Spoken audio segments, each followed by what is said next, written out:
हो, म्हणजे ती फाईल अचानकपणे दादांच्या जो काही मंत्रालयाचं ऑफिस आहे त्या ऑफिसमध्ये ती फाईल तिथं त्या दिवशी आली. दादांना त्या फाईलबद्दल काहीच माहीत नव्हतं आणि मग संध्याकाळी जेव्हा प्रफुल्ल पटेल साहेबांचा तिथं फोन आला की फाईल अशी अशी आहे, दादांनी माहिती घेतली फाईल कुठे आहे, ती मंत्रालयामध्ये ती फाईल होती. मग बोलून घ्यायला आणि सही करायला बराच वेळ गेला आणि म्हणून त्या दिवशी संध्याकाळी उशिरा 7:13 दुसऱ्या दिवशीचं विमान हे बुक करावं लागलं. तुम्ही आता प्रफुल्ल पटेल यांचं नाव घेतलेलं आहे. तुम्ही म्हटलं की प्रफुल्ल पटेल साहेबांचा आता फोन आला होता असं तुम्ही उल्लेख केलेला आहे.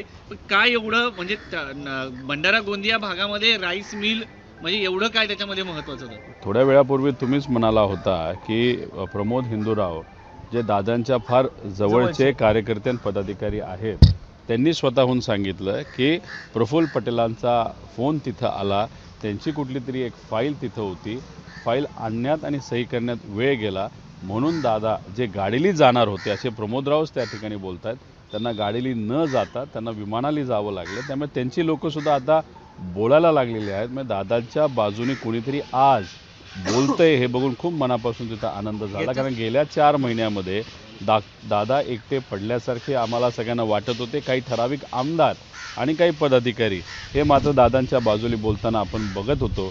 पण पदाधिकारी मोठ्या लेवलचे, देश पातळीचे आणि राज्य पातळीवरचे मात्र दादांच्या बाजूने न बोलत होते, न दादांबरोबर प्रचाराला त्या ठिकाणी फिरत होते.